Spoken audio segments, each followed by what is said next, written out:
गुरु ध्यान गुरुर्ब्रह्मा गुरुर्विष्णुर्गुरुर्देवो महेश्वरः गुरुर्साक्षात् परम ब्रह्म तस्मै श्री गुरवे नमः।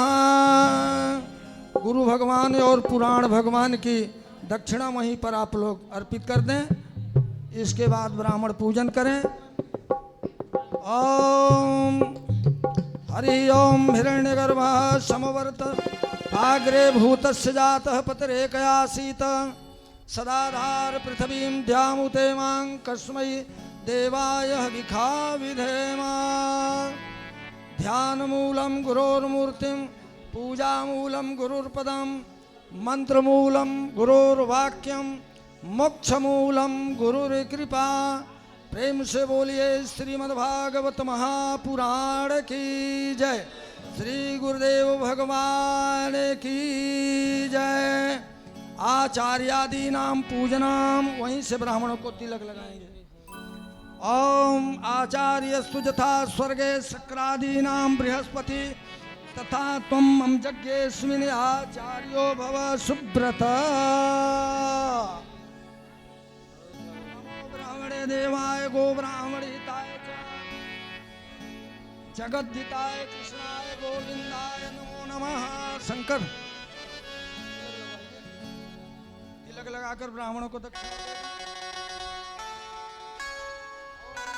प्रसादात धरणी धरोहम विप्र प्रसादात कमलाभरोहम विप्र प्रसादात अजिताजितोहम विप्र प्रसादात मम राम नामः।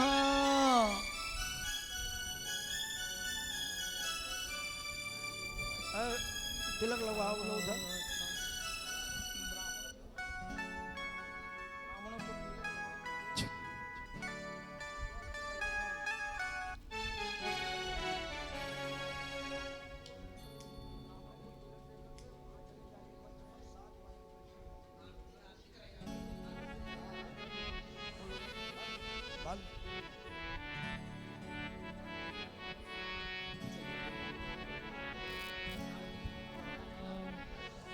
बोलिए बाके जले ज्वाला की जले ज्वाला थले ज्वाला ज्वाला पर्वत मस्तके त्रैलोक्य व्यापिनी ज्वाला ज्वाला देवी नमस्ते हरिं ज्वाला मालिन्यै नमः। ध्यान पुष्पाणि समर्पयामि। ओम इदग्वं हविः प्रजनन्मे अस्तु दशभिरग्वं सर्वगणग्वं स्वस्तये आत्मसनि प्रजासनि पशुसनि लोकसन् अभयसनि अग्नि प्रजां बहुलां मे करो तन्नं पयो रेतो असमासुधत्ता। बोलिए बाकी बिहारी लाल की जय हो। सभी अपने स्थान पर खड़े हो जाएं, भगवान की आरती हो रही है। श्री गोविंदाय नमः श्री कृष्णाय नमः। बाके बिहारी तेरी आरती गाओ बाके बिहारी तेरी आरती गाओ बाके बिहारी तेरी आरती गाओ बाके बिहारी तेरी आरती गाओ। आरती गाओ प्यारे तुमको मनाओ आरती गाओ प्यारे तुमको मनाओ। तुमको मनाओ हरि गुण गाओ तुमको मनाओ हरि गुण गाओ। हे बनवारी तेरी आरती गाओ हे बनवारी तेरी आरती गाओ। मोर मुकुट प्रभु शीश में सोहे मोर मुकुट तेरे शीश पे सोहे।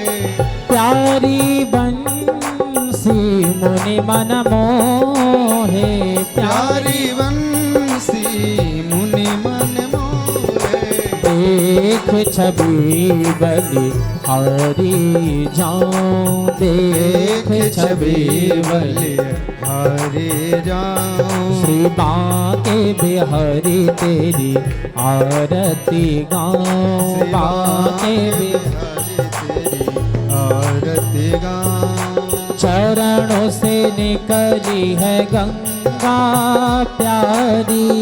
चरणों से निकली है गंगा प्यारी। जिसने सारी दुनिया तारी। जिसने सारी दुनिया तारी। उन चरणों में शीश नवाऊं। उन चरणों में शीश नवाऊं। श्री बांके बिहारी तेरी आरती गाऊं। श्री बांके बिहारी तेरी आरती गाऊं। दास अनाथ के नाथ आप हैं। दास अनाथ के नाथ आप हो। सुख दुख जीवन साथ आप हैं। सुख दुख जीवन साथ आप हो। हरि चरणों में शीश नवाऊं। हरि चरणों में शीश नवाऊं। श्री बांके बिहारी तेरी आरती गाऊं। श्री बांके बिहारी तेरी आरती गाऊं। श्री हरिदास के प्यारे तुम हो। श्री हरिदास के प्यारे तुम हो। मेरे मोहन जीवन धना हो। मेरे मोहन जीवन धन हो। देख छवि बलिहारी जाऊं। श्री बांके बिहारी तेरी आरती गाऊं। आरती गाऊं प्यारे तुमको मनाऊं। आरती गाऊं प्यारे तुमको मनाऊं। तुमको मनाऊं हरि गुण गाऊं। तुमको मनाऊं हरि गुण गाऊं। हे बनवारी तेरी आरती गाऊं।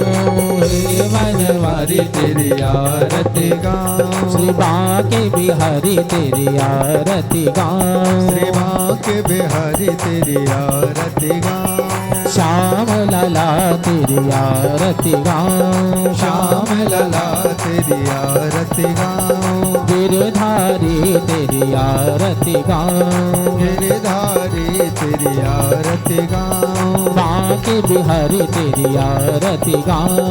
बांके बिहारी तेरी आरती गाऊं। बांके बिहारी तेरी आरती गाऊं। बोलिए बांके बिहारी लाल की जय हो। कर्पूर गौरम करुणावतारम संसार सारम भुजगेन्द्रहारम सदा वसंतम हृदयारविंदे भवं भवानी सहितं नमामि।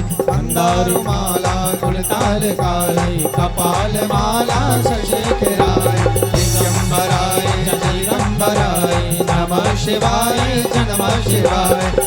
तुमेव माता पिता तुमेव तुमेव बंधु सखा तुमेव तुमेव विद्या द्रविणं तुमेव तुमेव सर्वं मम देव देव तुमेव सर्वं मम देव देव तुमेव सर्वं मम देव देव।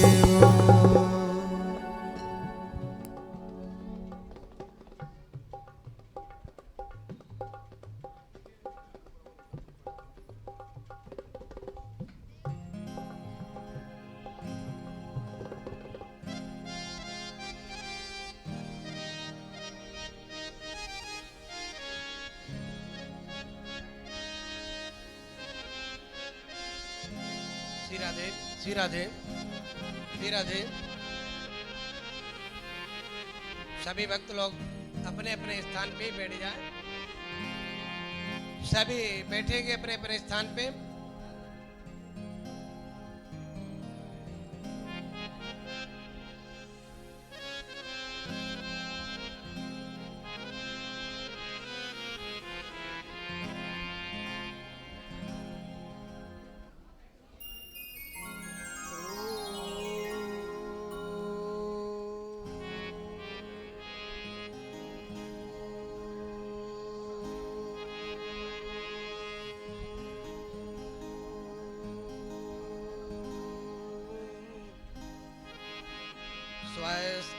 श्री गणेशाय नमः।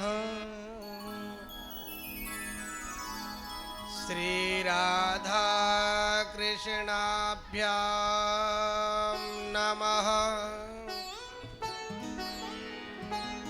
श्री गुरुचरण कमलेभ्यो नमः। हरि ओम।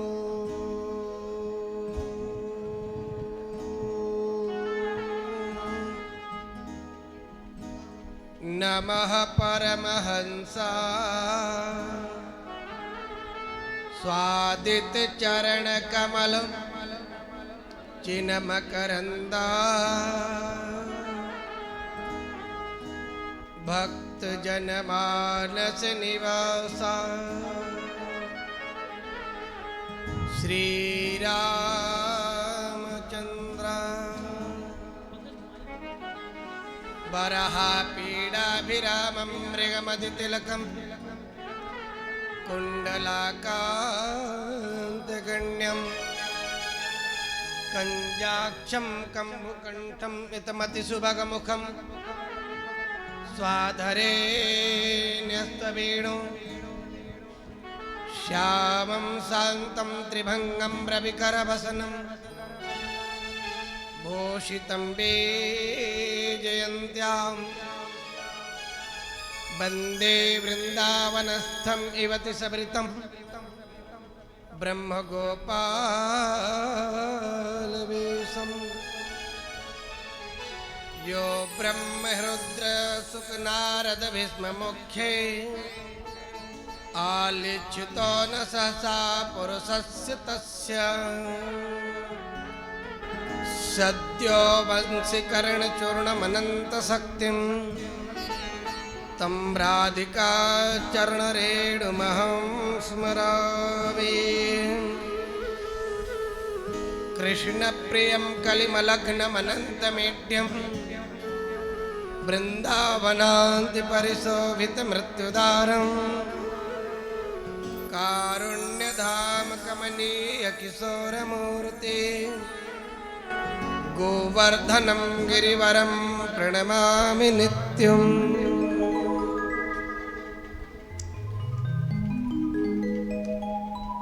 वन्दे नन्दसुतं कृष्णं वन्दे च वृषभानुजां वृन्दावनं गोवर्धनं वन्दे च वृषभानुजां। भक्ति भक्ति भगवंत गुरु चतुरनाम अपे इनके पद बंदन किए नाशत विघ्न अने। काली मेरी मात है मैं काली को दास जन्म जन्म मोहि दीजियो इन चरणों में वास। जय जय श्री राधारमण जय जय नवल किशोर जय गोपी चितचोर प्रभु जय जय माखन चोर जय जय माखन चोर। बोलो वृंदावन बिहारी लाल की जय हो। श्री राधा रानी की जय हो। काली मैया की जय हो। वेदव्यास जी महाराज की जय हो। सुखदेव भगवान की गुरुदेव भगवान की जय हो। संत वैष्णव भक्त चरणारविंद की गिरिराज धरण की नर्मदा मैया की जय हो। यमुना महारानी की जय हो। गंगा मैया की जय हो। रामेश्वर धाम भगवान की जय हो। श्रीमद् भागवत महापुराण की जय हो। जय जय श्री राधे जय जय श्री राधे जय जय श्री राधे श्याम।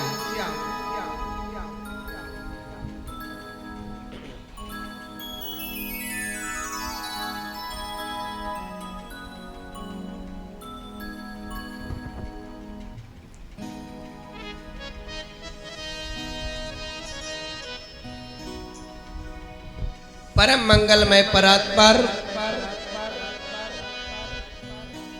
अखिलेश्वर अकारण करुणा वरुणालय इनको कम करें। बांग में लीला पुरुषोत्तम योगेश्वर परमपिता परमेश्वर आज इनकी अनुपंका से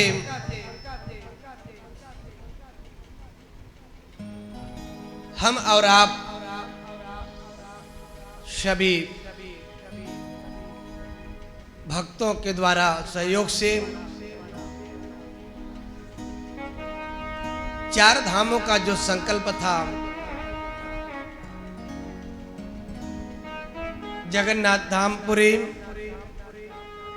द्वारिकानाथ धामपुरी, बद्रीनाथ धाम और ये कौन सा है, रामेश्वर धाम। इनमें से बहुत से भक्त हैं जिन्होंने हमारे साथ संकल्प लिया था कि गुरुदेव हम सब लोग मिलकर के आपके साथ चारों धाम का संकल्प पूरा करेंगे और श्रीमद् भागवत के साथ में।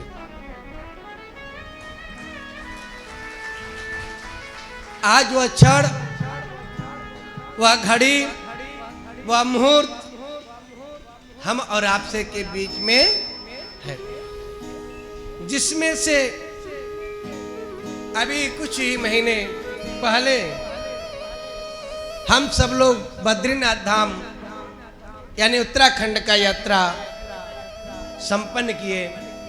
भगवान की असीम अनुकंपा, उनकी असीम कृपा ऐसी रही। मुझे तो स्वयं इतना भय बना था, लोगों ने इतना डरवा दिए थे, इतना घबरावा दिए थे कि इस बार इतने क्या कहते परेशानियां होगी, इतनी दिक्कतें होगी, इतने सर्टिफिकेट लगेंगे। तो दर्शनार्थी तीर्थ में जो जा रहे थे वो भी भयभीत थे, घबरा रहे थे। लेकिन कहते हैं परमात्मा अपने भक्ति की परीक्षा तो लेते ही लेते हैं, अवश्य लेते हैं।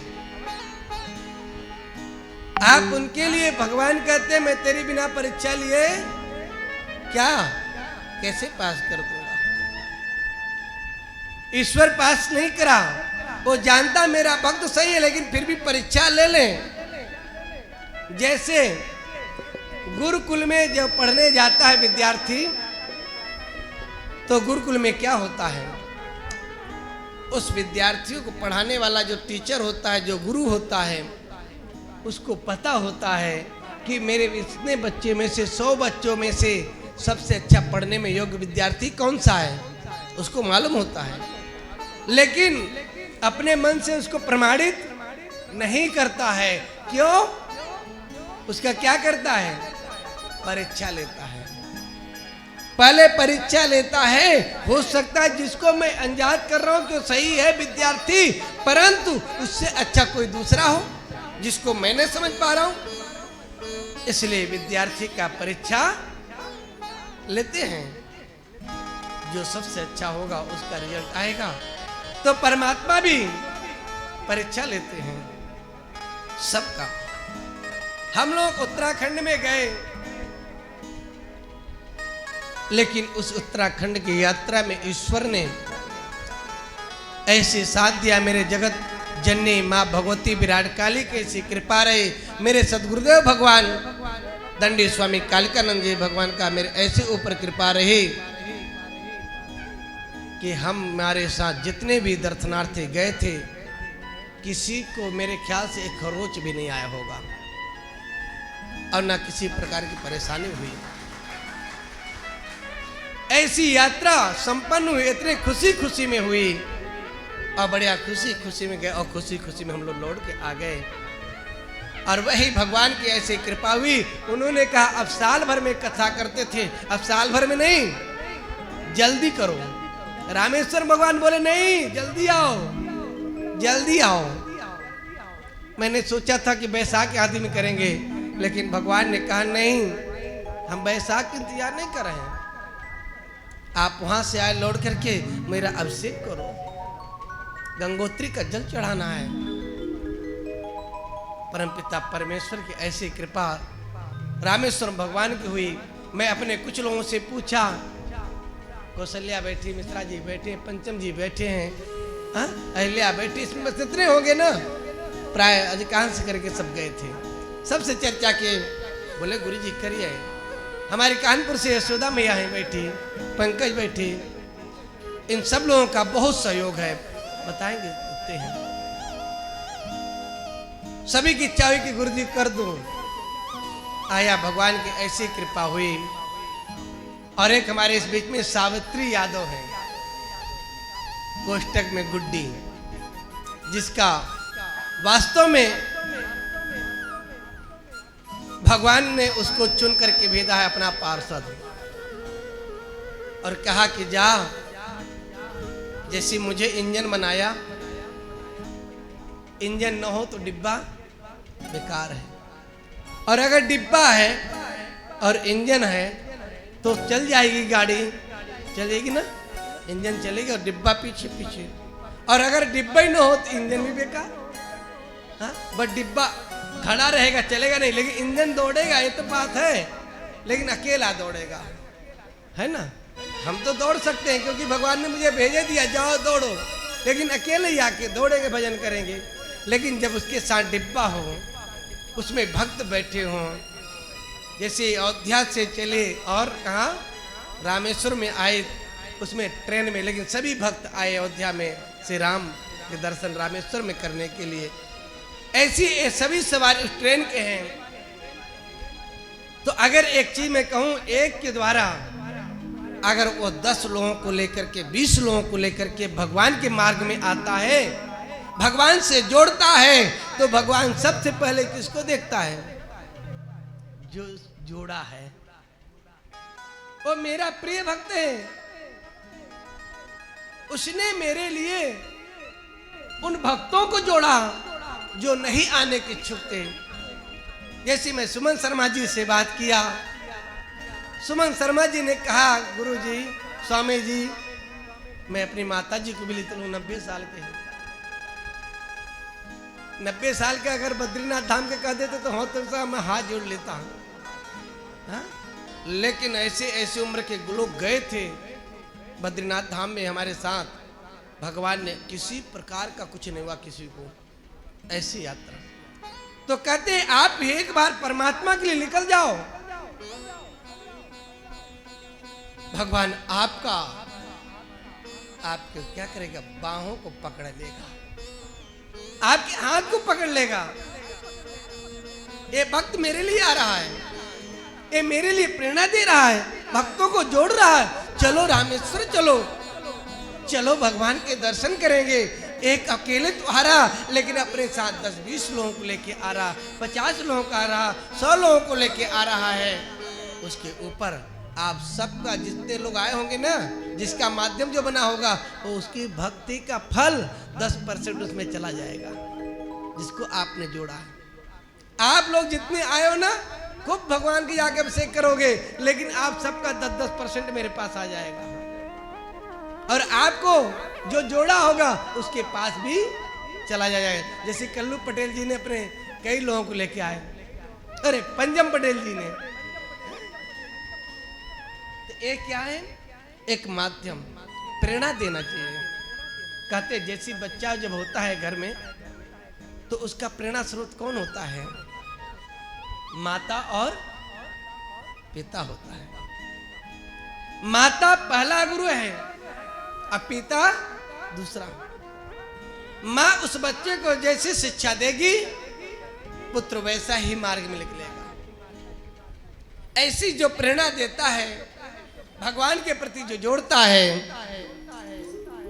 वो भगवान उस भक्त के ऊपर बड़ी कृपा करता है, महती कृपा करता है। तो आज हम सभी लोग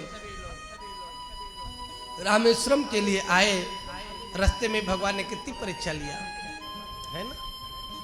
हाँ, ट्रेन आती 3 बजे, लेकिन कितने बजे आई? सब लेट। हैं?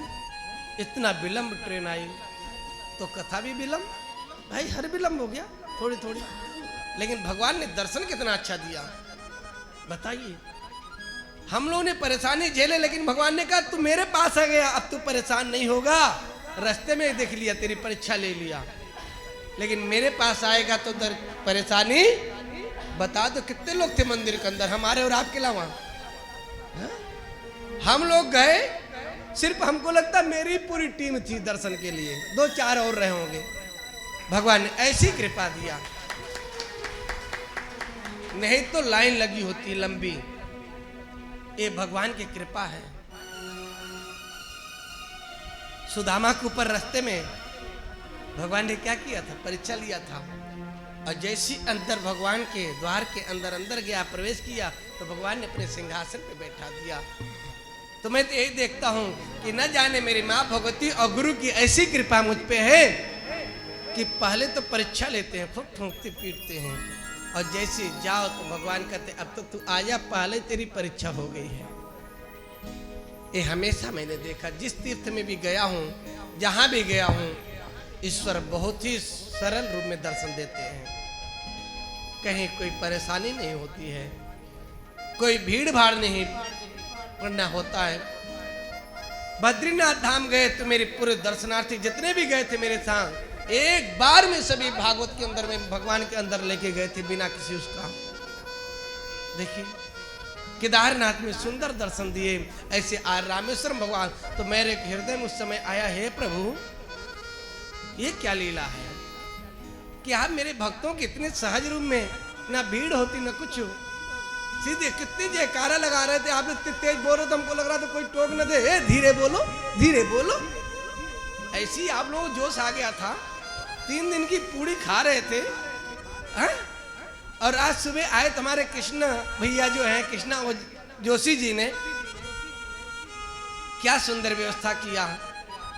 कितने भूखे रहे आप लोग, फटाफट लग गए हैं? भगवान ने कृपा किया और आप लोग ऐसी जोश आ गया कि मंदिर के अंदर पूरी ताकत निकाल दी। हाँ, मुझे तो लग रहा था कि कोई टोक न दे, इतना तेज आवाज के हल्ला क्यों कर रहे हो? ऐसी तेज आवाज पूरे मंदिर गूंज रहा था। मैंने कहा धन्य है प्रभु, ये भक्त है भगवान के, वो ताकत दिए, शक्ति दिए, भक्ति है। और यही प्रार्थना करता हूं मैं ईश्वर से, हे गोविंद, हे नारायण, आप के द्वार में जो भी भक्त आवे, जो भी आकर के तेरे द्वार में मत्था टेके, उसकी झोली खाली न जाने पावे। मेरे प्रतिदिन के नित्य की पूजा में मैं अपने भगवती माँ भगवती विराट काली से मैं नित्य प्रति प्रार्थना करता हूँ। जब मैं पूजा करके खाली होता हूँ, उनका मत्था टेकने जाता हूँ, तो उनसे एक ही प्रार्थना करता हूँ। मैं आज बता रहा हूँ, मैं उस माँ से अपने ये प्रार्थना करता हूँ कि हे माँ, जो भी भक्त तेरे द्वार पे आके मत्था टेके, उसकी इच्छा पूरी कर देना, उसकी इच्छा पूरा करना। और माँ मेरी जो बैठी है वो पूर्ण इच्छा करती है, वो सभी जानते हैं। उसके द्वार पे जाया करके देखो, कभी खाली वापस नहीं आता है, कोई निराशा वापस नहीं लौटता है, वहां से झोली बलती है, इच्छा पूर्ण होती है। ऐसी माँ भगवती की कृपा है। तो आज आप सभी भक्त जितने आए हैं, आप सभी कहाँ आए हैं? रामेश्वर धाम, ज्योतिर्लिंग भी और धाम भी है, दोनों चीज है। एक ही धाम में दोनों चीज के दर्शन, एक ही रूप में दोनों दर्शन। हाँ? कितनी बड़ी बात है। उत्तराखंड गए थे तो 4 धाम उत्तराखंड के हैं। सबसे पहले धाम कौन सा था? बद्रीनाथ धाम, लेकिन ज्योतिर्लिंग में नहीं थे वो। ज्योतिर्लिंग कौन थे? केदारनाथ धाम। लेकिन रामेश्वर में आप आए तो क्या है? धाम और ज्योतिर्लिंग दोनों है ना। ऐसी ये भी कितनी बड़ी बात है कि एक ही दिव्य मूर्ति को दर्शन करने से हमको दोनों का दर्शन प्राप्त हो रहे हैं। एक ही बार में आने पे धाम भी हुआ और ज्योतिर्लिंग भी हुआ। ऐसे प्रभु के धाम में, उनके पावन गोद में और गोद तो कहने चाहिए। देखिए ना, आपके सामने मंदिर, हाँ? आप यहाँ बैठे हो, पीछे मुड़ो तो भगवान का दर्शन, मंदिर के गेट का, मंदिर के शिखर का। ऐसी कृपा प्रभु की।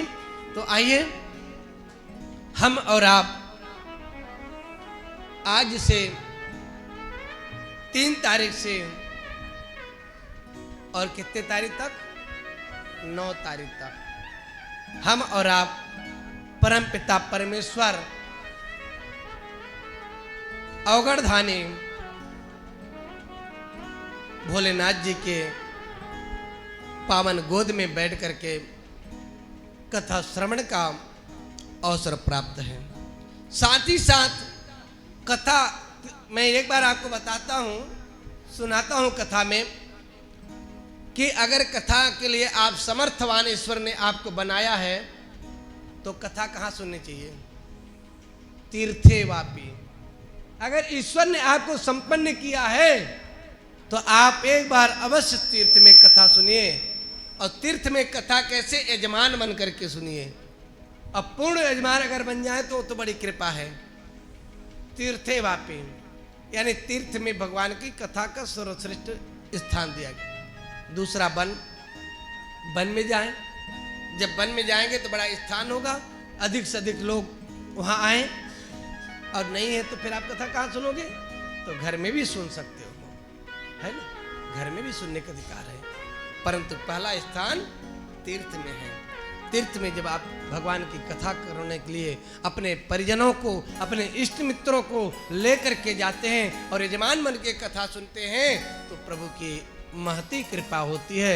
उनकी इतनी बड़ी कृपा कि आप पूर्व जन्म में ना जाने ऐसी कौन सी उपासना साधना की होंगे जो हमको यहाँ आकर के कथा श्रवण करने के लिए, वो भी 7 दिन, 1 रात रुकना तो बड़ी बात होती है, लेकिन आप तो 7 रात रुकोगे, वो भी भगवान की कथा श्रवण करने के लिए। आपको 7 दिन तक कुछ नहीं, आपके कान में क्या गूंजेगा?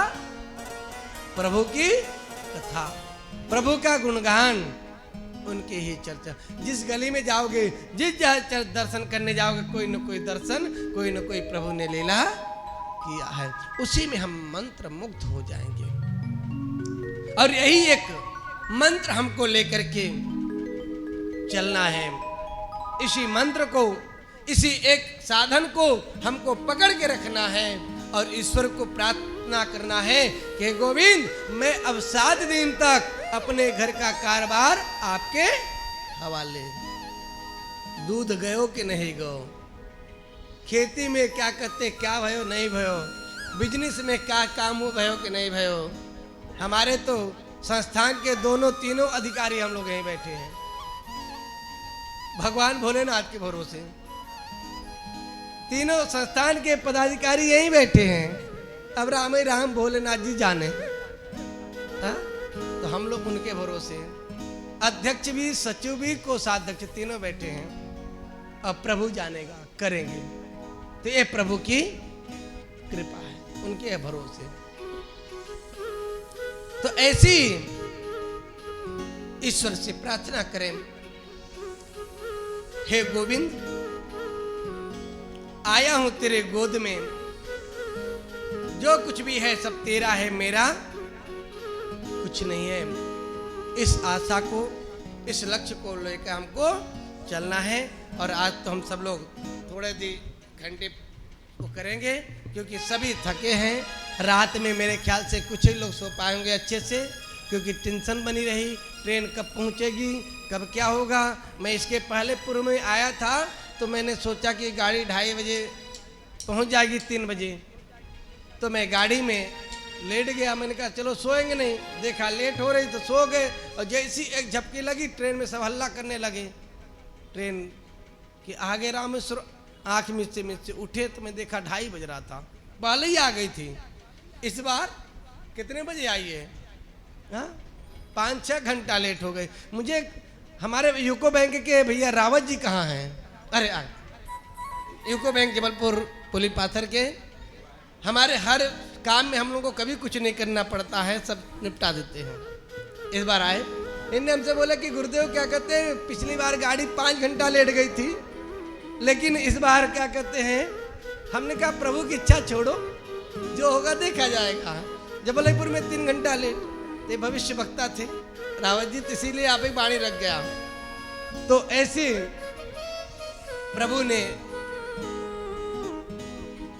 तो आप सभी लोग थके हैं, तो हम एक श्लोक से, एक प्रसंग से आप कथा विश्राम करेंगे और कल से समय लेंगे आप लोगों का 9 बजे से 1 बजे तक। और जो यजमान होंगे वो कृपया ध्यान दें, वो 7 बजे से बैठेंगे। 7 बजे से 8:30 बजे तक उनके पूजन जो है होंगे और फिर थोड़ी देर के लिए आपको छुट्टी दिया जाएगा, वो आप लोग जलपान करेंगे। और व्रत रहने वाले जो चाहें व्रत रह सकते जब तक पूजा ना हो। पूजा के बाद फिर आपको हम परेशान नहीं करेंगे, फिर आपकी इच्छा, सो इच्छा पे। तो बोलो वृंदावन बिहारी लाल की जय हो, भागवत भगवान की जय हो। जय हो। सच्चिदानंद रूपाय विश्वोत्पत्त्यादि हेतवे तापत्रय विनाशाय श्री कृष्णाय वयं नमः। श्रीमद् भागवत सप्ताह ज्ञान यज्ञ में आज श्रीमद् भागवत सप्ताह में से जो उसके महात्मा की कथा पे, उसके विशेषता पे हम सब थोड़ी चर्चा करेंगे। भगवान श्री कृष्ण का स्वरूप कैसा है? सतचित आनंद, वो आनंद स्वरूप है, चित्त स्वरूप है, और जो विश्व को बनाने वाले और विश्व को प्रलय करने में समर्थवान है, जो कैसे दैहिक, दैविक, भौतिक, तापा, ये तीनों में जो सर्व समर्थवान है, ऐसे मेरे गोविंद को श्री कृष्णाय वयम नमः। श्री माने राधा और कृष्ण माने भगवान श्री कृष्ण को हम सब लोग मिलके प्रणाम करते हैं। एक बार ऋषियों ने जाकर के सूत जी से प्रश्न करते हैं और क्या करते हैं कि हे गुरुदेव, मुझे ये बताइए किस कलयुग में सर्वश्रेष्ठ किस ग्रंथ का और किस देवी देवता का किस मंत्र से मैं जाप करूं, मुझे कृपा करके बताइए। और एक कलिकाल में जो है इसका उपाय क्या है, मुझे बता दीजिए प्रभु का मंत्र। तो आज के प्राणी जो है, अगर वो अपने गुरु के पास जाता तो क्या प्रश्न करता है, भगवान के पास जाता तो क्या मांगता है, ये ध्यान रखना। गुरु के पास जाए, भगवान के दर पे जाए तो क्या मांगे, उससे क्या मांगना चाहिए, वो स्वयं सब देख रहा, लेकिन नहीं, क्या कहता है, हे गोविंद, अभी आप लोग रामेश्वरम भगवान के आज तो दौड़ दौड़ के दर्शन किए, फटाफट जगह बहुत खाली था, दौड़ के पहुंच गए। देखना कल परसों जा करके, आज तो भगवान ने कहा तुम लोग बहुत थके हो, खूब परेशान हो बेटा, तुम आ जाओ, कोई दिक्कत नहीं, कल जब जाओगे तो भगवान की याद आएगा पूरा। इतनी भीड़ भगवान के दरबार में लगी है, हा? तो आप पूरी रास्ते भर में मांग लोगे, जितने घंटे दर्शन में आपको लगेगा उतने में मांगते रहो, भगवान मेरे बिटिया की शादी हो जाए, या मेरे बेटवा की शादी हो जाए, या मेरे घर में ऐसा काम हो जाए, मेरा बिजनेस हो जाए। पूरे रास्ते जब तक दर्शन नहीं होंगे, जब तक रास्ते भर याद आता जाएगा, याद आ जाता। और हमको लगता है आज किसी की याद नहीं आया होगा कुछ मांगने का, क्योंकि खुले पहुंच गए, फटाफट दर्शन किए। मुझे तो पता नहीं चला मैं कितने जल्दी पहुंच गए, हाँ? फटाफट पहुंच गए, दर्शन किए, पंडित जी ने भागवत लिया और भगवान चढ़ाया, दक्षिणा दिया, हो गया। हम तो कुछ मांगे ही नहीं, हमने तो प्रभु आपकी कृपा से आपके धाम में आ गए, आपके गोद में हैं, आप जाने आपका काम जाने, दर्शन किए, चल दिए। तो भगवान के पास जावे तो खाली हाथ आए थे खाली हाथ जाओगे। तो गोविंद खुद जानता है। तो ऋषियों ने एक प्रश्न किया, भगवान से पूछा, संतों से पूछा कि गुरुदेव ये बताइए, मुझे उपाय ये बता दीजिए, कृष्ण प्राप्तिम करम सस्व साधनम तत्वदावधुनम। यहां जितने भक्त बैठे हैं वह सिर्फ परमात्मा से एक ही मांग मांगे, एक ही मांग रखें कि प्रभु मुझे वह उपाय बताइए, वह मंत्र बताइए जिससे कि मुझे परमात्मा की प्राप्ति हो सके, आपके दर्शन हो सके। आप किस मंत्र से, किस उपाय से आप प्रसन्न होंगे, ये मंत्र मांगिए, ये उपाय ढूंढिए, अपने गुरु के पास जाइए, मांगिए। सूत जी आज जो थे, आदि ऋषि जो थे, उन्हें एक प्रश्न किया शौनक आदि ऋषियों ने कि गुरुदेव मेरे उपाय का एक साधन दे दिए, वो क्या था? तो सूत जी उपाय बताते हैं। काल प्याल मुखग्रास त्रास निर्णास है तवे श्रीमद् भागवतम शास्त्रम कलौकीरेण भाषितम। हे ऋषियों, अगर इस कलिकाल के काल से आपको बचना है तो सिर्फ एक उपाय है। वह क्या उपाय है? एक कलयुग है, एक कैसा है, एक हमारे जीवन कैसा है, एक बहुत बड़ा अजगर है। और क्या करा है? अपने मुंह को खोले बैठा है, अपने मुंह को खोला बैठा है और किसकी? आपकी और मेरी इंतजार कर रहा। जैसे मेरे मुंह में आएगा मैं अपने मुंह को बंद करूंगा, तेरी मृत्यु हो जाएगा, अंत हो जाएगा। तो गुरुदेव इससे बचने का उपाय क्या है बताइए। तो वही क्या कहा कि कलयुग में सिर्फ क्या है? श्रीमद् भागवतम शास्त्रम, एक ये मात्र है कि जो श्रीमद् भागवत कथा को कलौकीरेण भाषिता, यानी कलयुग में जो इस कथा को श्रवण करेगा, जो इसका पठन पाठन करेगा, चिंतन करेगा, जिसकी कथा कराएगा, उस व्यक्ति को इस कलकाल से मुक्ति मिल जाएगी। चाहे कितना भी बड़ा अपराध किया हो, कितना भी बड़ा पाप किया हो, कितना भी बड़ा आपने मद आदि अभिमान अहंकार आदि करे होंगे, श्रीमद् भागवत कथा श्रवण करने से वह मुक्ति को प्राप्त हो सकता है। इससे अलावा कोई साधन नहीं है।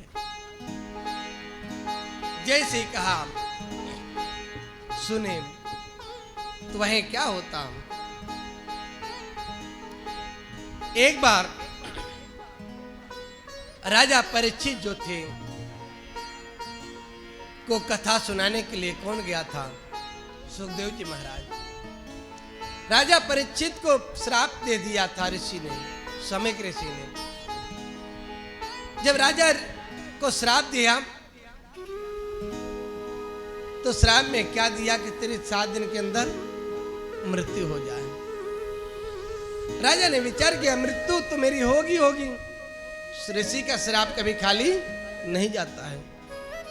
और सत्य है, जो सही साधक होगा, ऋषि संत महात्मा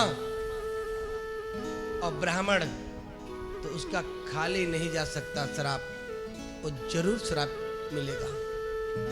राजा जो था ज्ञानी था, बुद्धिमान था, वो समझ गया कि ऋषि का श्राप है, ये व्यर्थ नहीं जाएगा। लेकिन अगर कोई सच्चा गुरु मिल जाएगा तो मेरे जीवन को धन्य भी बना सकता है। राजा परीक्षित ने अपने राज्य को छोड़ा और गया ऋषियों के पास। गंगा तट पे ऋषि मुनि आए, संत आए, सभी से प्रार्थना करता है कि मुझे श्रापित हूं मैं, 7 दिन के भीतर मेरी मृत्यु हो जाएगा, मुझे कोई उपाय बता दो। राजा ने क्या किया था? गंगा तट पे ऋषियों ने उपाय ढूंढ रहे थे। जब उपाय ढूंढ रहे थे तो उस उपाय में क्या हुआ, सभी बड़े बड़े ऋषि मुनि आदि आके बैठे थे, लेकिन कोई उपाय नहीं बता रहे। उसी बीच में कौन आया था? सुखदेव जी महाराज। सुखदेव जी महाराज जब आए, राजा परीक्षित ने पैर पर छालन किया, पैरों को धोया, गुरु वंदना किया, गुरु को प्रार्थना किया। और जब प्रार्थना ज्यादा करने लगा तो ऋषियों ने कहा दिया, ज्यादा गुरु जी को प्रशंसा इनकी न करो, नहीं तो फिर छोड़ के चले भी जाएंगे। आप अपने काम के मतलब रखिए, गुरु से बात करिए, क्या चाहिए, उपाय बताया। वही राजा परीक्षित को सुखदेव जी जब कथा सुना रहे थे तो स्वर्ग से देख रहे थे देवता आदि। जो देवता आदि देख रहे थे तो वो भी क्या किए, देवता सबसे पहले परेशान करते हैं। अगर आप बैठ जाओ रामेश्वर धाम भगवान के दरवाजे के सामने संकल्प लेकर के कि प्रभु जब तक आप दर्शन नहीं दोगे, जब तक तुम्हें अन्न जल सब त्याग दूंगा, तो मैं सत्य कह रहा हूं, कर लो 6 महीना, इंसान तो कम करेंगे लेकिन देव ऋषि जो है ना वो पहले कर देंगे। देवता ज्यादा ही परेशान हो जाते हैं कि कहीं मेरे इंद्रासन पे नहीं आ जाए। हाँ? तो घबरा गए देवता लोग, सोचे ये क्या, राजा परीक्षित को ये अमृत रूपी भागवत जैसे ग्रंथ का पान, एक कलयुग का इंसान प्राणी, और हम देवता आदि हैं, हम इससे वंचित हैं, क्या करें। राजा को सुखदेव जी जब कथा श्रवण करा रहे थे तो आज ऋषि जो देवता थे, इंद्र आदि देव, सुखदेव जी के पास पहुंचे हाथ जोड़ करके, और स्वर्ग का अमृत का कलश लेकर के आए, और उस अमृत के कलश को लिया और किसको, सुखदेव जी को दे रहे हैं कि हे प्रभु, इस अमृत को इस राजा परीक्षित को पिला दीजिए, लेकिन श्रीमद् भागवत रूपी अमृत हमको पिला दीजिए। सुखदेव जी ने देखा, सुखदेव जी ने ध्यान किया, स्वयं एक संत थे, ईश्वर थे, साधक थे, समझ गए कि ये देवता सिर्फ मतलब से आए हैं।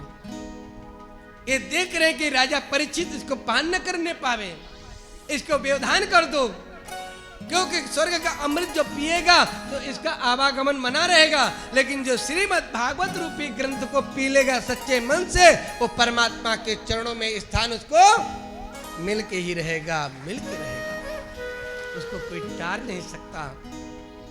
तो देवता व्यवधान डालने आए। सुखदेव जी ने कहा, ठीक, इस अमृत को तुम लाके यहां दे रहे हो, कुह सुधा कुह कथा लोके कुह काछ कुह मणिर महा। हे देवताओं, ये स्वर्ग के अमृत और श्रीमद् भागवत जैसी जो इसमें मेरे नारायण मेरे गोविंद वास करते हैं, तेरे अमृत में कौन वास करता है, लेकिन श्रीमद् भागवत में मेरे गोविंद उसमें विराजमान है, मेरा कन्हैया विराजमान है। उसको जो पाठ करेगा, जो श्रवण करेगा, तो उसको कौन रोक सकता है प्रभु से मिलने के लिए। तो इससे नहीं, एक कांच है रे, कांच, एक मणि और एक कांच की तुलना कर रहा, ले जाओ अभक्ता तांच विज्ञास न ददोच कथामृतम। हे देवताओं, इसके योग्य तुम नहीं हो, ये कथामृत जो है अभक्त हो तुम लोग, तुमको नहीं दे सकते, ये तो राजा परीक्षित ही श्रवण कर सकता है, उसका अधिकारी सिर्फ राजा परीक्षित है। आप लोग स्वर्ग के अमृत को पीजिए। जैसे कहा, देवता जो थे सोच में पड़ गए, ये क्या, हम इसके अधिकारी नहीं, राजा परीक्षित इतना योग्य। ब्रह्मा जी के पास गए, ब्रह्मा जी के पास जब गए, प्रभु आप निर्णय करिए, आप निर्णय करिए, बताइए कि अमृत और श्रीमद् भागवत का, मैं गया था, सुखदेव जी ने अभक्त समझ के इनकार कर दिया। ब्रह्मा जी ने धर्म रूपी तराजू बुलवाया, और जैसे धर्म रूपी तराजू बुलवाया है, अब बुलवा करके क्या करते हैं, एक तराजू के पहलू दो होते हैं। अब तो इलेक्ट्रिक मशीनें आ गई हैं। पहले तो जो तराजू था दो ही पहलू होते थे। एक में बट्टा रखा जाता था ना, बट्टा क्या बोलते थे, किलो आजी थे, किलो तराजू, तो किलो और एक तरफ तराजू पड़ला होता था। तो एक पढ़ने में पूरे ग्रंथ रख दिया गया और दूसरे पढ़ने में श्रीमद् भागवत ग्रंथ को अकेला रखा। और जैसे ही रखा तो क्या देखा, भागवत तो जिस ग्रंथ रखा था जिस पल्लू में, उसको उठाए तो वो क्या नीचे ही रह गया, उठा नहीं। और जिसमें ग्रंथ रखे थे वो पूरे के पूरे उठ गए। देवता देख करके आश्चर्य में पड़ गए, परेशान हो गए। ये क्या, समझिए कि वास्तव में श्रीमद् भागवत कोई पुस्तक नहीं है, कोई किताब नहीं है, वो तो मेरे नारायण बैठे हैं, मेरे गोविंद उसमें विराजमान है। प्रत्यक्षम कृष्ण एवं ही। ये श्रीमद् भागवत जो है, ये भागवत ग्रंथ में मेरे प्रभु जो है सूक्ष्म रूप में आके बैठे हैं। कभी और कथा में बताएंगे कैसे। आज वही कथा हमको और आपको श्रवण करने के लिए मिल रहा है, जिसको देवताओं को नहीं मिला। और वो भी देवता को जब नहीं मिला तो हमको कहाँ मिल रहा है सुनने को लिए, ये पान करने के लिए। बताइए, धाम में, वो भी रामेश्वरम धाम में। कितने बड़े भाग्यशाली आप हैं कि ऐसी प्रभु की कथा को हम और आप आके यहाँ बैठ करके श्रवण कर रहे हैं उनके गोद में। इसको कहते हैं न जाने आप किस जन्म में ऐसे आपने पुण्य किए थे जो आज वो उदय हुआ है और प्रभु के गोद में बैठ करके हमको कथा श्रवण करने का अवसर प्राप्त हुआ। प्रेम से बोले, जैसे वहां बोल रहे थे, मिलके बोले और सारे बोले। आज देवर्षि नारद जी जो थे भ्रमण कर रहे थे। और जैसी देवर्षि नारद जी भ्रमण करते जा रहे थे तो नारद जी देखते हैं कौन क्या कर रहा। नारद के कई लोग अर्थ गलत निकालते हैं, गलत नहीं है, आगे बताएंगे। जा रहे थे, वो भी भगवान के सत्संग करने के लिए, ढूंढने के लिए निकले जा रहे थे। भगवान का भजन करेंगे, 12 महीना 24 घंटा नारायण नारायण नारायण जपते हैं। क्या करें, हम लोगों का काम क्या है, संतों का क्या काम है, कुछ नहीं। संत तो संत, वो तो सिर्फ भगवान के भक्ति में डूबा रहता है, जो होगा देखा जाएगा, कुछ नहीं परवाह किसी का। चलो प्रभु के नाम, प्रभु के लिए भजन करो, जो होगा सो देखा जाएगा।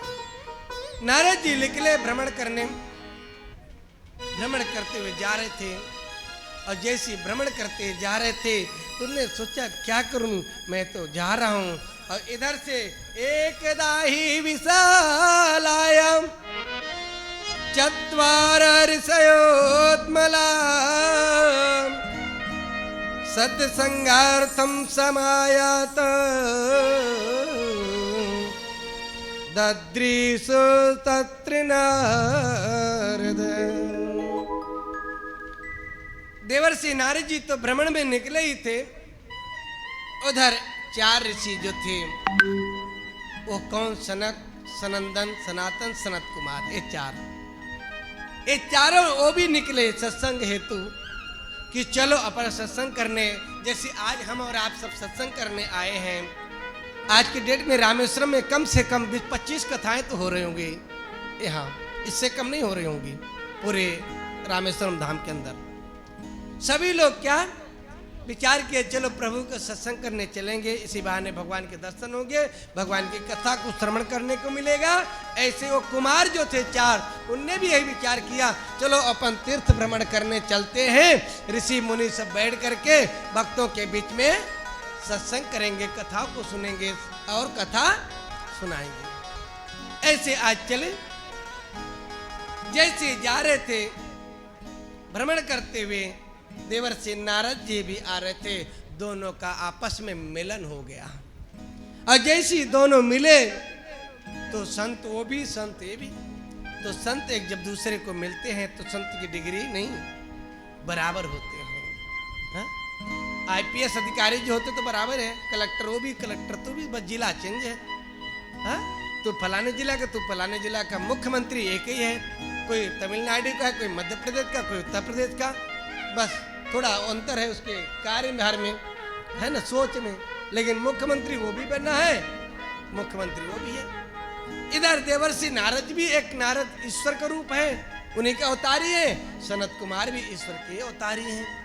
ये दोनों जब का मिलन हुआ, दोनों मिल करके गदगद हो गए, प्रसन्न हो गए, और प्रसन्न होते हैं तो एक दूसरे को नमन करते हैं, प्रणाम करते हैं। जब कोई बराबरी का मित्र मिलता है ना तो गले लगता है, पैर नहीं छूता है, क्या करता है, गले लगता है, मित्र मेरा मिल गया, मेरा मित्र मिल गया, गदगद होता है। तो जब संत संत मिलते हैं तो लगता है कि अपना कोई परिवार मिल गया, हा? अपना घर वाला मिल गया, ऐसा आवाज। जैसे आप रामेश्वरम आए हो, आपके क्षेत्र का, आपके देश का, आपके जिला का, अपने गांव का कोई मिल जाए, भटके भूले, कितना अच्छा लगेगा। अरे आप तो मेरे गांव के हो, मेरे जिला को हो, लगता है, बड़ी खुशी होती है। हमारे मिश्रा जी हैं, बाल गोविंद जी, अचानक ट्रेन में मिल गए, और ऐसे अचानक हम उनको जानते ना हमको जानते, लेकिन जब परिचय हुआ तो पूरे खानदान जानते हैं, ऐसा हुआ।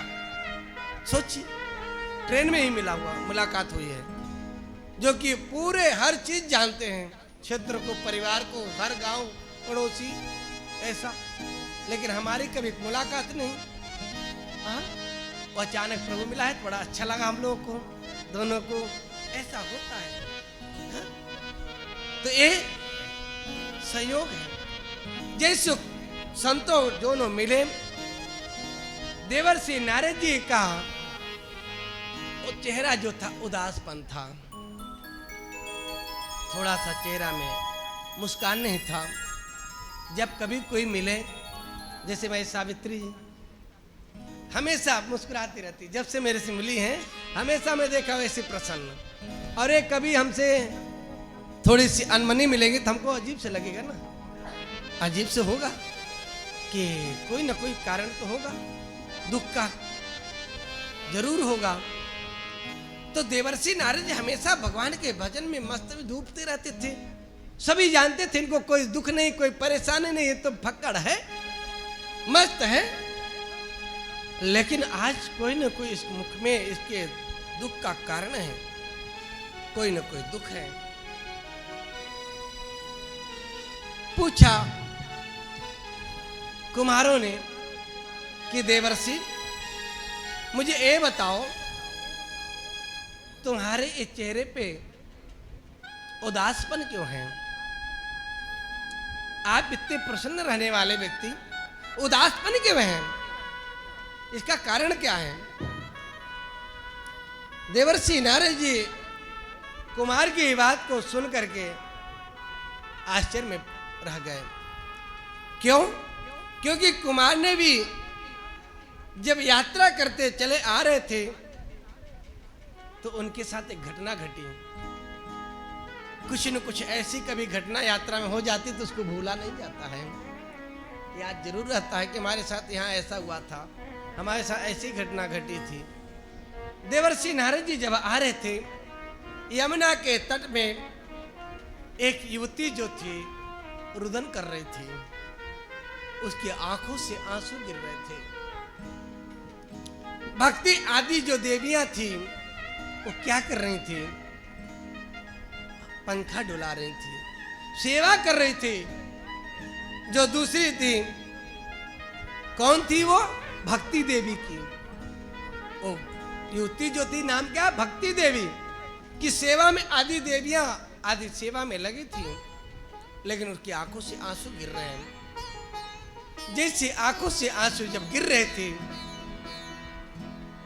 और देवर्षि नारद जी आकाश की ओर से जा रहे थे, तो देवर्षि को देख करके, संत को देख करके युवती ने कहा कि मेरी एक ही संत ही, एक गुरुदेव ही मेरे दुख को दूर कर सकते हैं, अन्यथा तीसरा कोई और नहीं, अन्य दूसरा कोई कर सकता है। तो आप लोग भी ध्यान रखना, जीवन में अगर कोई भी परेशानी आए, कितनी भी कठिन से कठिन दुख हो, संकट आए, तो सबसे शेयर न करना, और खास करके इस युग में अब न करना। अगर करना तो किससे करना? या भगवान के दरबार में चले जाना, रो लेना, पूरी अपनी व्यथा सुना देना, वो आपकी व्यथा सुन लेगा, आज नहीं तो कल सुनेगा। या फिर आपका सच्चा कोई गुरु जो हो, या जिस संत पे विश्वास करते हो, उस संत के पास जाकर के सुना देना, वो संत आपके दुख को दूर अवश्य कर देगा, आपके कष्ट को आपका गुरुदेव जरूर सुनेगा और परमात्मा सुनेगा। ये तीन व्यक्ति जो है, संत, गुरु या ईश्वर, इनके पास अपना दुख जाकर के सुना देना, वो आपके दुख को किसी से बांटने और शेयर करने नहीं जाएगा तो सिर्फ भगवान से बांटने जाएगा। भगवान को बताएगा कि आपके पास मेरा भक्त आया था, अगर मैं उसका दुख दूर नहीं करूंगा तो आपका भक्ति मैं करता हूं, तो लोग क्या कहेंगे कि बड़ी काली जी की आराधना करते हो, बड़े रामेश्वरम धाम गए थे, क्या मिला? तो भगवान तेरी शान जाएगी, मेरी नहीं जानेगी, इसलिए उसका काम कर देना, ईश्वर कर देना। और आपने अगर इनको छोड़ करके अपने पड़ोसी वाले के बता दियो, या अपने किसी और से शेयर कर दियो, आपके सामने तो बड़े मीठे बन जाएंगे। हाँ, दिक्कत तो है, चलो क्या बताएं। और जैसे ही आप दूर हुए, फिर कितना मजा लेंगे वो, मालूम है? हाँ, चारों क्षेत्र में फैला देंगे, अरे फलवाना के तो इतना परेशान है, हे भगवान और परेशान हो जा, हे ईश्वर और परेशान हो जा। आपके सामने तो अच्छी, लेकिन पीठ पीछे हे भगवान और परेशान हो जाए, ये मन में। इसलिए आप लोग जीवन में ध्यान रखना, अपने कोई भी दुख है, कोई भी पीड़ा है, तो अपने सच्चे गुरु के पास जाना, या कोई सच्चा संत मिल जाए उसके पास, या फिर भगवान के सामने जाकर के रो लेना, उसको सुना देना कि प्रभु मेरे ये दुख है, मेरी ये पीड़ा है। वो आपके दुख को अगर सही नहीं करेगा तो आपको परेशान भी नहीं करेगा। तो इसलिए देवर्षि नारद जी को जाते देख करके उस युवती का जो दुख था, वो अपने दुख को किसी को नहीं शेयर किया, किसी को नहीं बताया। भगवान को देख करके, किसको? देवर्षि नारद जी को देख करके पुकारती है, भो भो साधो क्षणं तिष्ठ मैं चिंतामपि नासरम् दर्शनं तव लोकस्य सर्वथा गहरं परम्। हे साधो, भो भो क्षणं तिष्ठ, थोड़ी देर के लिए रुक जाइए। हे साधो, हे गुरुदेव, मेरे दुख के कारण आप थोड़ी देर के लिए रुक जाइए, थम जाइए। जैसे कहा, देवर्षि नारद ने कहा कोई युवती मुझे पुकार रहे, वही रुक गए।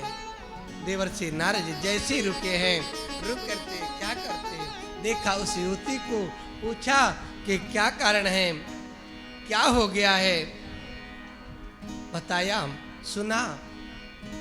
और सब कारण पूछ करके उसी समय देवर्षि नारद जी ने अपनी सब बात बताई, किसे? जा करके कुमार से। क्यों भक्ति क्या बोली, अपनी परिचय दी, मैं भक्ति हूं। ये मेरे दो पुत्र हैं, ज्ञान और वैराग्य, ये अचेत पड़े हैं। प्रभु, हे गुरुदेव, मेरे दोनों बालक मेरे सामने, मैं एक माँ हूँ, दोनों मूर्छित पड़े हैं, मैं कैसे बर्दाश्त कर सकती हूँ अपने बच्चे को, आंखों अपने देख रही हूँ ऐसे मूर्छित। गुरुदेव कुछ उपाय करिए, गुरुदेव कोई उपाय करिए, ये बालक मेरे दोनों खड़े हो जाए, चैतन्यता आ जाए। गुरुदेव ने सुन करके उन बालकों के लिए गीता का पाठ सुनाया, वेद का पाठ सुनाया। जब तक कान में ध्वनि रहती वो बालक खड़े हो जाते हैं, खड़े हो जाते हैं और खड़े होकर ध्यान देते हैं। और जैसे ही उसकी आवाज बंद होती बालक पुनः मूर्छित हो जाते हैं, अचेत हो जाते हैं। कोई उपाय नहीं। नारद जी थक गए, ये उपाय करते करते नहीं हुआ। गुरुदेव मैंने इतनी युक्ति किया, कुछ नहीं हुआ, अब कृपा करके आप ही बताओ अब कौन सी उपाय है, कौन से मैं उपाय करूं? उस भक्ति के दुख को दूर मुझे करना है, आप मुझे उपाय बता दीजिए और कुछ नहीं चाहिए। अब देखिए वह संत किसके लिए जीता है? हा? संत अपने भक्तों के लिए जीता है, अपने लिए नहीं जीता है। इसके लिए अपने भक्त के लिए जीता है। देवर्षि नारद जी ने उस भक्ति के दुख को दूर करने के लिए कुमारों से प्रश्न किया, गुरुदेव आप उपाय बताइए मुझे, मैं भक्ति के दुख दूर करना चाहता हूं। जैसे बताया सुना, ऋषियों ने बताया एक उपाय, वह क्या है? अगर करना ही चाहते हो भक्ति के दुख दूर तो जाकर के श्रीमद् भागवत कथा सप्ताह ज्ञान यज्ञ कराओ। ये श्रीमद् भागवत कथा अगर आपने श्रवण करा दोगे तो भक्ति के दुख का निवारण हो जाएगा। बताया गए भक्ति के दुख के दूर के लिए, और कहा और कैसे होगा? तब देवर्षि ने पूछा, गुरुदेव जब मैंने गीता सुनाया, वेद आदि सुनाया, उससे कोई असर नहीं पड़ा, तो गुरुदेव ये बताइए ये भागवत को जब मैं श्रवण कराऊंगा तो इससे क्या असर पड़ेगा, इससे क्या हो जाएगा? तब बताए कि देवर्षि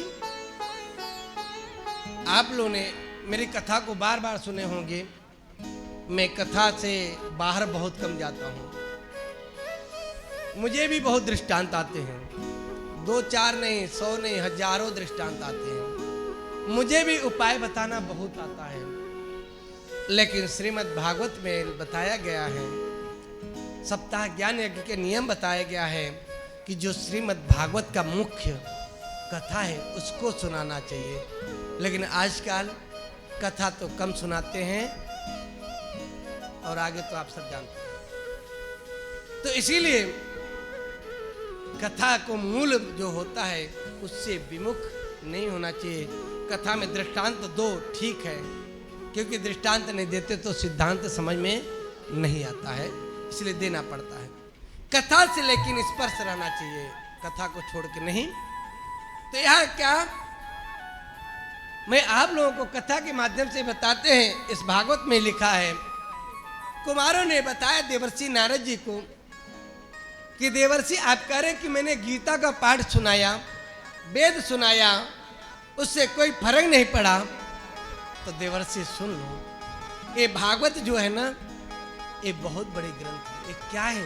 ये भागवत नहीं, इसमें मेरे गोविंद छिपे हैं। बोले गोविंद छिपे? बोले हाँ। बोले कैसे छिपे हैं? तो कहा कुमार ने, यथा दुग्धो स्थितम सर्पिन स्वादायोपकल्पते पृथक भूतम हि तद्गप्यम देवानां रसवर्धनम।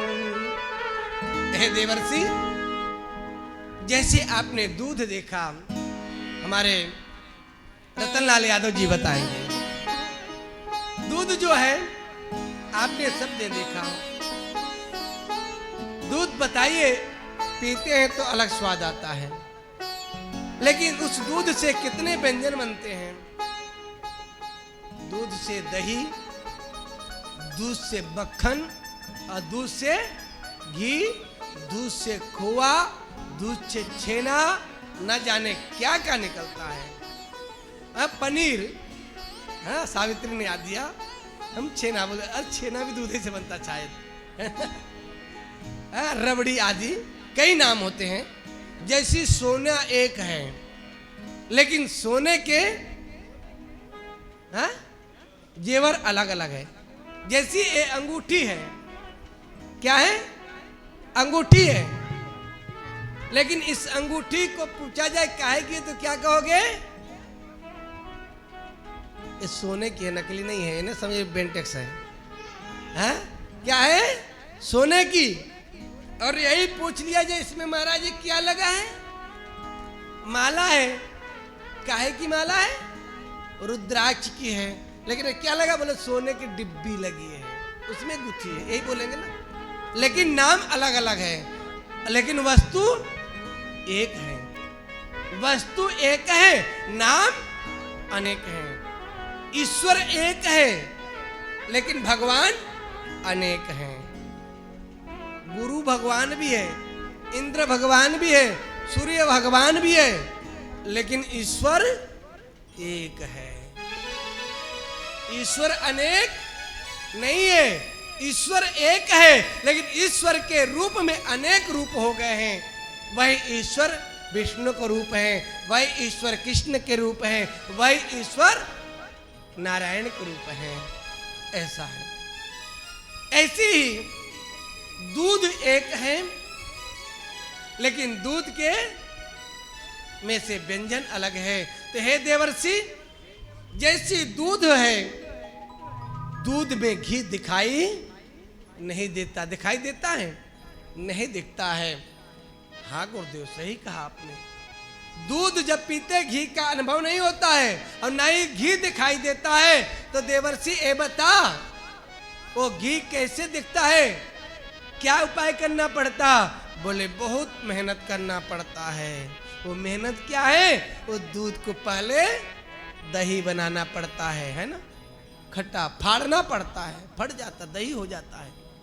और जब दही बनता है तो उसमें से फिर क्या करना होता है? मथना पड़ता है। मंथते हो। अब तो आजकल इलेक्ट्रिक मशीन आ गई है, बटन दबाओ अपने आप मथता है। पहले तो हाथ से मथना पड़ता था। मथना पड़ता है। और जब वो दूध से दही, दही से जब वो मथने के बाद क्या बनता है बताइए? मक्खन। और जब मक्खन बन जाता है फिर उसको क्या करना होता है? घी में बनता है। लेकिन क्या कब बनता है? अग्नि में तपाना होता है, तब घी मिलता है। तो देवर्षि, जैसे दूध को दही जमाया, दही जमाने के बाद मथना पड़ता है। कितने उस मंथन को, दही को कितना चोट खाना पड़ता है, कितना उसमें रगड़ना पड़ता है, कितना दही मार खाता है। और तब भी मक्खन जब बन जाता है तो इंसान उसको तपा देता अग्नि में। और जब वो तप जाता है तो घी निकलता है। तो देवर्षि, ऐसे श्रीमद् भागवत है। इस श्रीमद् भागवत को तुझे उसी प्रकार तपना पड़ेगा कि पहले भागवत में तू प्रवेश कर। प्रवेश करने के बाद उसका मंथन कर। और जब मंथन करने बाद जब तब करेगा, तब कहीं तुझे इसमें ईश्वर की प्राप्ति हो पाएगी, ईश्वर तुझे दिखाई देंगे। तो भागवत ग्रंथ को भी सुनने के लिए आपको तपना पड़ेगा, आपको संघर्ष करना पड़ेगा। मेहनत करोगे तब कहीं प्रभु की इसमें छवि आपको दिखाई पड़ेगी। नहीं तो फिर तो एक श्लोक लिखा है, एक पुस्तक है, जैसे दूध दिखाई दे रहा, घी नहीं दिखाई दे रहा, ऐसे भगवान इसमें दिखाई नहीं देंगे। हाँ, श्लोक है, पढ़ते जाओ, लेकिन पढ़ना नहीं है। इसको पढ़ने के साथ इसकी साधना करना होगा, तपना होगा, तब मेरे गोविंद इसमें आपको दिखाई देने पड़ेंगे, उसको आपको मिल जाएंगे, आपको प्राप्त हो जाएंगे। बोलो वृंदावन बिहारी लाल की, रामेश्वर भगवान की जय हो। प्रेम से बोले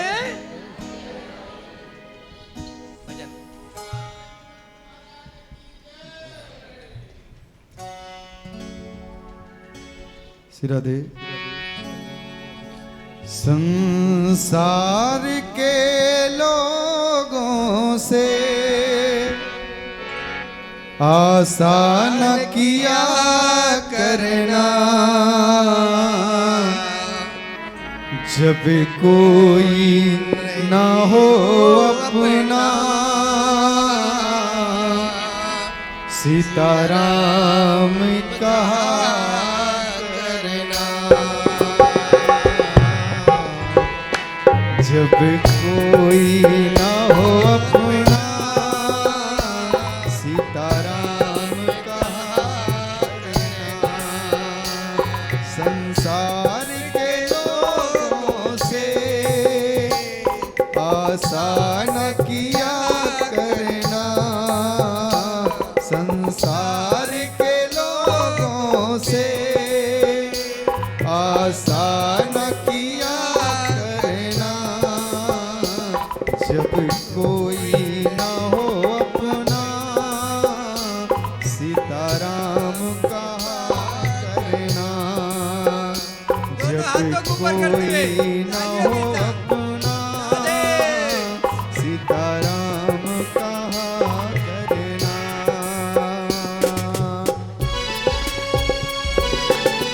के संसार में जब कोई नहीं तो कौन होगा? मेरे राम होंगे, मेरे कृष्ण होंगे, मेरे देवी होंगी। राधे।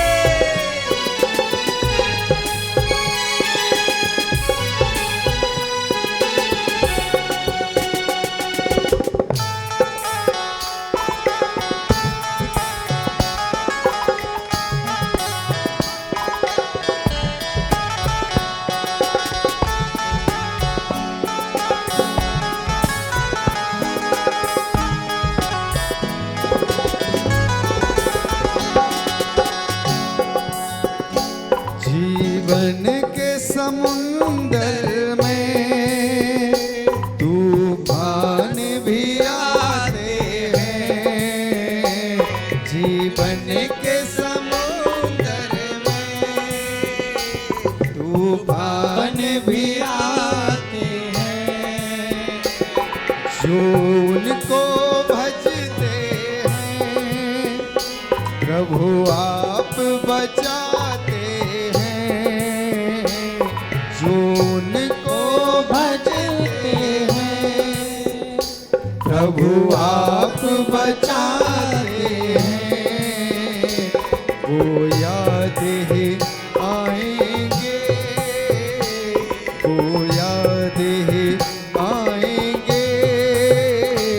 तुम याद किया करना। जब कोई ना हो अपना, सीताराम कहा करना। जब कोई ना हो अपना, सीताराम कहा करना।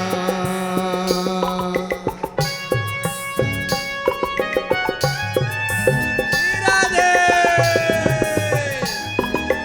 ये जीवन का समुद्र है। समुद्र के किनारे बैठो ना, ये समुद्र है। इस समुद्र में न जाने कितने लहरें आएंगी और न जाने कितने हमारे जीवन में ठोकरें आएंगी। श्री राधे।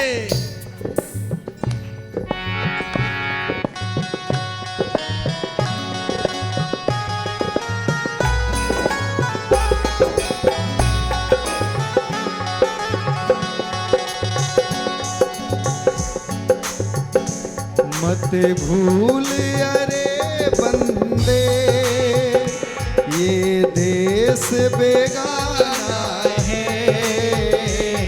मत भूल रे बंदे, ये देश बेगाना है।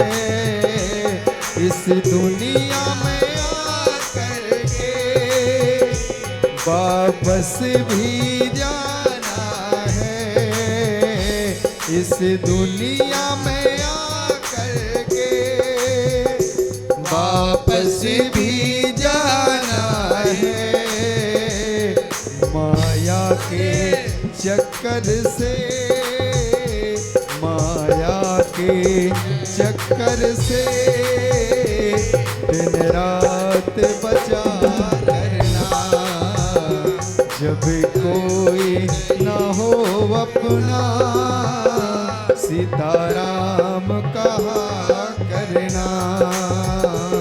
जब कोई ना हो अपना, सीताराम कहा करना।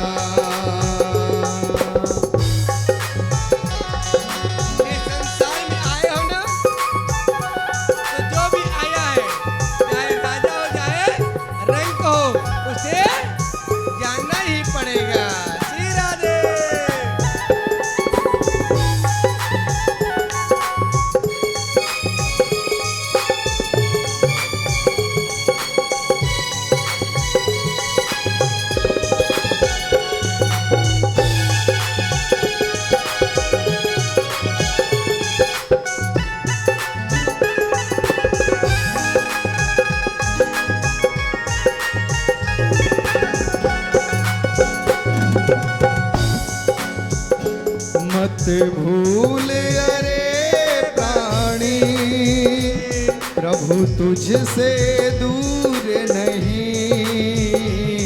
मत भूल अरे प्राणी, प्रभु तुझसे दूर नहीं। जब कष्ट हो भक्तों पर, प्रभु को मंजूर नहीं। जब कष्ट हो भक्तों पर, प्रभु को मंजूर नहीं। भगवान को आता है, भगवान को आता है, भक्तों पे दया करना। जब कोई ना हो अपना, सीताराम कहा करना। जब कोई ना हो अपना, सीताराम कहा करना। संसार के लोगों से आशा न किया करना। संसार के लोगों से आशा न किया करना। जब कोई न हो अपना, सीताराम कहा करना। जब कोई न हो अपना, सीताराम कहा करना। सीताराम कहा करना। सीताराम कहा करना। बोलो सीतारामचंद्र भगवान की जय हो। प्रेम से बोले, सारे बोले राधे राधे, और मिलके बोले राधे राधे। आज भक्ति देवी के आज दुख को दूर करने का उपाय देवर्षि नारद जी को मिल गया। देवर्षि नारद जी ने गुरुदेव से पूछा, गुरुदेव, वो स्तुति करते हैं, गुरुदेव को प्रणाम करते हैं। आपने मेरे मार्गदर्शन किया, भक्ति देवी को उद्धार के लिए, दुख के दूर करने के लिए, ज्ञान वैराग्य को मुक्ति दिलाने के लिए आपने उपाय दिया। वहाँ पे स्तुति करते, प्रार्थना करते हैं और फिर आगे जाते हैं। और कहा, हरि के द्वार, हरिद्वार। हरि के द्वार कहाँ है? हरिद्वार। हरि कहाँ निवास करते हैं? जहाँ हम लोग गए थे, बद्रीनाथ। अब पट बंद हो गए, 6 महीना बंद होते, 6 महीना खुले रहते हैं, है ना। वहाँ तो देवर्षि नारद जी को आज्ञा मिला, गए बद्रीनाथ धाम, वहाँ हरिद्वार। वहाँ पे इस कथा को उन्हें करवाया, बड़े धूमधाम के साथ कथा हुई। उनके प्रचारक कौन थे? ऋषि मुनि आदि थे। प्रचार हुआ, कुंभ जैसा मेला भरा। भक्ति देवी, ज्ञान देवी आदि जो थे वहाँ वैराग्य कथा सुन रहे थे, किसी को दिखाई नहीं दिए। और जब किसी को दिखाई नहीं दिए तो क्या, भक्ति देवी आसन में बैठे, वहाँ कथा चल रही। भक्ति देवी आज जैसी कथा चल रही थी, भीड़ है, आज अपने पुत्रों को लेके प्रकट हो गई। जैसी प्रकट हुई तो भक्ति देवी आज भजन करते हुए, गाते हुए, आज गुरुदेव आपके कृपा से, आपके आशीर्वाद से मेरे पुत्रों को मुक्ति मिल गई। तो भक्ति सुतो तरुणी गृहीत्वा प्रेमेक रूपा सा विरासे। हे गोविंद, हे नारायण, हे गुरुदेव, आपके कृपा से, आपके आशीर्वाद से आज मेरे दोनों पुत्र पुनः चैतन्य अवस्था में आ गए। आप कृपा करके मुझे बताइए मेरा निवास कहाँ होगा। वहीं गुरुदेव ने आज्ञा दी, जहाँ भक्त निवास करते होंगे उस घर में जा करके तेरी निवास होगा। जा और ज्ञान और वैराग्य को लेके वहीं स्थापित हो जाना। भक्ति गई और भक्ति जा करके अपने भक्त के घर में निवास करती है, जहाँ पे घर में क्या प्रभु विराजते हो, भगवान की कृपा हो, वहाँ भक्ति अपने ज्ञान और वैराग्य के साथ निवास करती है। किसी दिन बताएंगे आपको कि भगवान लक्ष्मी किसके घर में स्थित रहती है और किसके घर में लक्ष्मी नहीं आती है, और उसका भी उपाय बताऊंगा आपको। आज की कथा में यहीं तक, और आप सब लोग बहुत थके हैं। आप लोग से भगवान की प्रार्थना आरती करके आप लोग अपने अपने कमरे को जाएंगे, आराम करेंगे। कल एकादशी भी है, सर्वे शाम आज भी थी कल भी, लेकिन कल सर्वे शाम, कल व्रत आप लोग जिनको रहना हो सूचित कर देंगे। कल व्रत रहेंगे, और जिनको भोजन करना होगा भोजन की व्यवस्था रहेगी।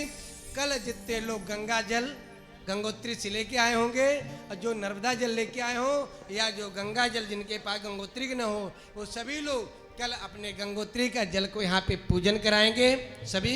और पूजन कराने के बाद शाम को हम लोग 4 बजे पुनः चलेंगे भगवान के पास। उस गंगोत्री के जल को आप सबका लेकर के भगवान को परब से कराया जाएगा। आप सब लोग कल एकादशी के पावन पुण्य तिथि पर, पुण्य अवसर पर हम लोग प्रभु के अभिषेक में अपने गंगोत्री का जल अर्पण कराएंगे। आइए आरती के बाद प्रसाद और प्रस्थान। आज का प्रसाद हमारे संस्थान के सचिव रजनीश उपाध्याय जी की तरफ से है, उन्हें प्रसाद वितरण करा रहे हैं। जिन भक्तों को अपने इस कथा में जिसकी तरफ से प्रसाद वितरण कराना हो करा सकते हैं। जिन भक्तों को अपनी तरफ से भंडारा में सहयोग देना हो भंडारा में दे सकते हैं। जिन भक्तों को कथा में आज की कथा जो श्रवण कर रहे हैं यजमान बन के एक थोड़ा सा राशि जमा करना होगा, वो जमा करके यजमान एक दिन की भी सुन सकते हैं बन करके मुख्य रूप से। जिनको 7 दिन बने हो तो बने हैं, और जिनको नहीं हो तो आए हैं तो कथा सुनेंगे ही सुनेंगे। सभी कथा का श्रवण और लाभ अवश्य प्राप्त करें। आज कथा का आपको अपने डॉक्टर स्वामी राधे चैतन्य यूट्यूब चैनल के माध्यम से लाइव नहीं हुआ है। आज यशस करे वृंदावन के नाम से कोई लाइव हुआ है। कल से कथा को हम लोग इसको लाइव डॉक्टर स्वामी राधे चैतन्य के यूट्यूब पे चलेगी, जो पूरे देश विदेशों में भी हमारे चैनल को दिखाते हैं भक्त लोग, अमेरिका में भी देखते हैं। यहाँ तक कि आपको बताऊं पाकिस्तान में भी मेरे भक्त लोग कथा इसमें देखते हैं, बहुत यूट्यूब में कई देशों में देखते हैं। आज भी देखे हैं बहुत से लोग, और आज जो प्रसारण है उसको आज बहुत भक्त लोग परेशान थे, गुरुजी आपकी कथा चालू नहीं हुई है। तो अब कल से 9 बजे से कथा चलेगी, 9 बजे से 1 बजे तक आप सभी लोग कथा को समय को ध्यान देते हुए, ये नहीं कि बढ़िया कमरा मिला ये सी में बढ़िया सोए, तो ध्यान देंगे। 7 बजे यजमान लोग किसी भी हालत में यहाँ आ जाएं और कथा में पूजन में रहेंगे, और 8 साढ़े 8 बजे आप सभी भक्त जितने आए हैं यहाँ आएंगे, और कथा 9 बजे सीधे प्रसारण आप लोग कथा का श्रवण यहाँ करेंगे। जो नहीं आ पाए अपने अपने घर में आप लोग सूचित कर देंगे कि आप लोग अपने चैनल पे टीवी पे देखें। वो सभी लोग अपने घर में बैठ कर के भी आनंद ले सकते हैं। रोड में चल रहे हैं, कार में चल रहे हैं, गाड़ी में बैठे तो भी मोबाइल क्या वैज्ञानिक है, कहाँ पहुँच गया।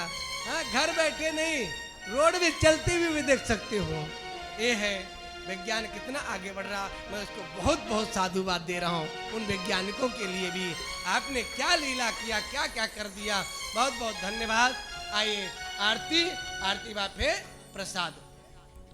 बोलिए बांके बिहारी लाल की जय हो। श्री भागवत भगवान की। पंखा बंद करो भाई।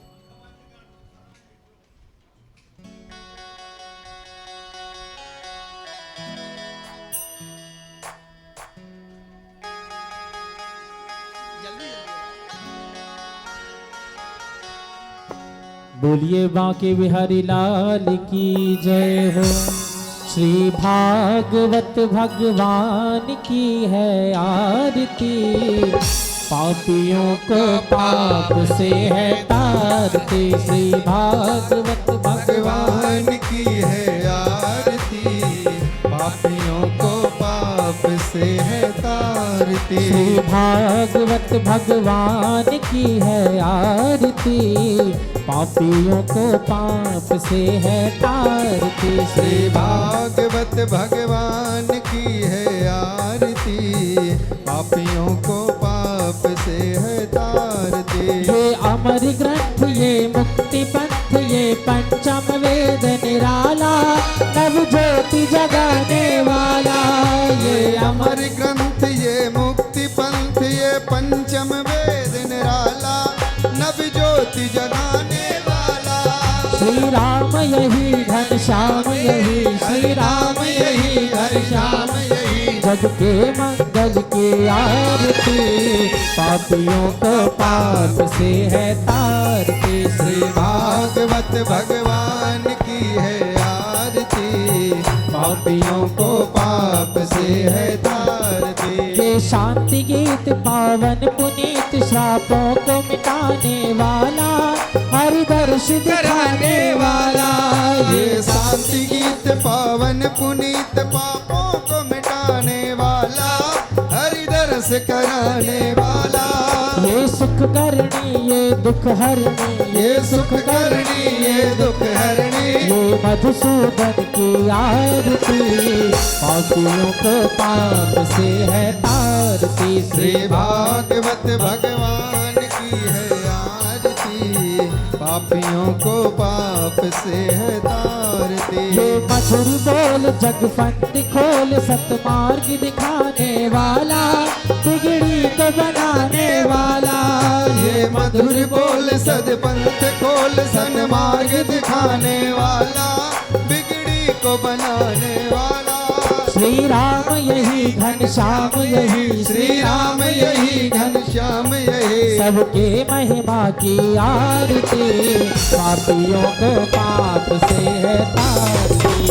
भागवत भगवान की है आरती, पापियों को पाप से है तारती। कर्पूर गौरम करुणावतारम, संसार सारम भुजगेन्द्रहारम, सदा वसंतम हृदयारविंदे, भवं भवानी सहितं नमामि। अंतर माला कुर्ताल काल, कपाल माला शशिखराय, दिगंबराय च दिगंबराय, नमः शिवाय नमः शिवाय। त्वमेव माता पिता त्वमेव, त्वमेव बन्धु सखा त्वमेव, त्वमेव विद्या द्रविणं त्वमेव, त्वमेव सर्वं मम देव देव। गुरुर्ब्रह्मा गुरुर्विष्णु गुरुर्देवो महेश्वरा, गुरुर्साक्षात् परब्रह्म तस्मै श्री गुरुवे नमः। अच्युतं केशवं रामायणं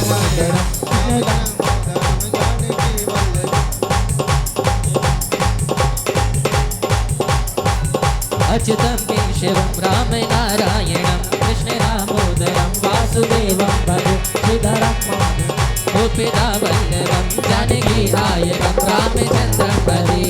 हरे राम राम राम हरे हरे, हरे कृष्णा कृष्णा कृष्णा हरे हरे, हरे राम राम राम हरे हरे, हरे कृष्णा कृष्णा कृष्णा हरे हरे, हरे राम राम हरे हरे, हरे कृष्णा कृष्णा कृष्णा हरे हरे, हरे राम राम हरे हरे, हरे कृष्णा कृष्णा कृष्णा हरे हरे, हरे राम राम हरे हरे, हरे कृष्णा कृष्णा कृष्णा हरे हरे, हरे राम राम हरे हरे, हरे कृष्णा कृष्णा कृष्णा हरे हरे, हरे कृष्णा कृष्णा कृष्णा हरे हरे, हरे कृष्णा कृष्णा कृष्णा हरे हरे, हरे कृष्णा कृष्ण कृष्ण हरे हरे। जैन शीतलिगणं पुष्पे देख्यादिवन्द्रम् आत्मा